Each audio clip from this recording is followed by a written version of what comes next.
Assemblies dissolve کر کے elections.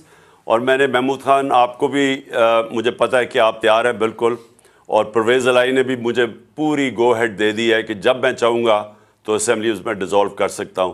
تو میں اس لیے یہ سب کو آپ کو بتانا چاہتا تھا کہ اب تیاری ہو جانی چاہیے مینٹلی, چاہے وہ الیکشن پہ آئیں یا نہ آئیں. اگر وہ آئیں گے تو ٹھیک ہے, جنرل الیکشن پہ ہم چلے جائیں گے, لیکن اگر وہ نہیں آتے تو ہم نے اسی مہینے انشاءاللہ اپنی پروونشل اسمبلی سے کو ڈیزالو کر کے ہم نے پھر اب الیکشنز کی طرف نکل جانا ہے. ہاں, ایک میں نے آپ سب کو کہنا تھا کہ بڑا ضروری ہے کہ آپ نے اعظم سواتی کے لیے پروٹیسٹ کرنا ہے. سب کو میں کہہ رہا ہوں, جو اسے ظلم ہوا ہے یہ ظلم کی انتہا ہے. ایک آدمی جس نے ایک ٹویٹ کیا ہے, دنیا کے اندر ہر جگہ آپ کو اجازت ہوتی ہے جمہوریت میں تنقید کرنے کی. ایک ٹویٹ کے اوپر تنقید کرنے پہ اس کو تشدد کیا گیا.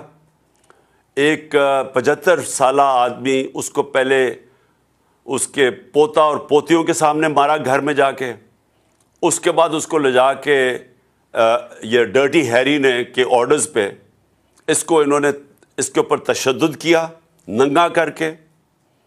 اور اس آدمی کا کوئی بھی اس کے اوپر اس طرح کا ظلم ہوا ہوتا تو اس کا غصہ آنا تھا. اس کے بعد اس کی جو سب سے بڑا ہمارے معاشرے کے اندر, ایک ہمارا معاشرہ اسلامی معاشرہ ہے, اس کی جو ویڈیو بنا کے اس کے گھر اس کی فیملی کو دی گئی, یعنی کون آدمی ہے اس کے بعد ریئیکٹ نہیں کرے گا؟ میری طرح کا آدمی, میں تو خود کش حملے کے لیے تیار ہو جاؤں گا میرے گھر سے مجھے کوئی اس طرح کرے. یعنی میں تو اپنا سارا, میں اس کے بعد تو صرف ایک چیز میرے ذہن میں آئے کہ میں نے بدلہ کیسے لینا ہے, اور میں ہر سطح پہ جاؤں بدلہ لینے کے لیے. تو وہ آدمی جب اس کا ذہنی اس کا سوچ دیکھے کہ وہ کدھر پہنچا ہوا ہے, تو اس سے اگر منہ سے چیزیں نکل بھی گئی تو یہ تو دیکھیں کہ ہوا کیا ہوا ہے. آپ سب بیٹھے ہوئے ہیں اور میں آپ سب کو جانتا ہوں کہ آپ کو سب کسی سے بھی یہ ہو تو آپ سارے اسی طرح ریئیکٹ کریں. کون غیرت مند آدمی اس طرح ریئیکٹ نہیں کرے گا؟ اور اس کو آپ پکڑ کے اس کے اوپر 30 FIRs کاٹ دیے اور اس کو کوئٹہ لے گئے ہیں, اور اس کی ہارٹ کی کنڈیشن ہے.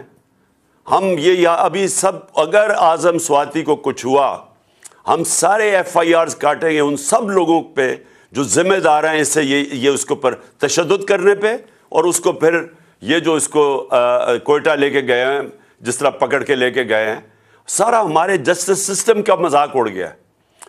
سارا پاکستان کے اندر فنڈامنٹل رائٹس, یعنی میں پھر سے بڑے ادب سے اپنی عدلیہ سے کہتا ہوں کہ اگر آپ اس قوم کے فنڈامنٹل رائٹس کی حفاظت نہیں کریں گے تو اور کون کرے گا؟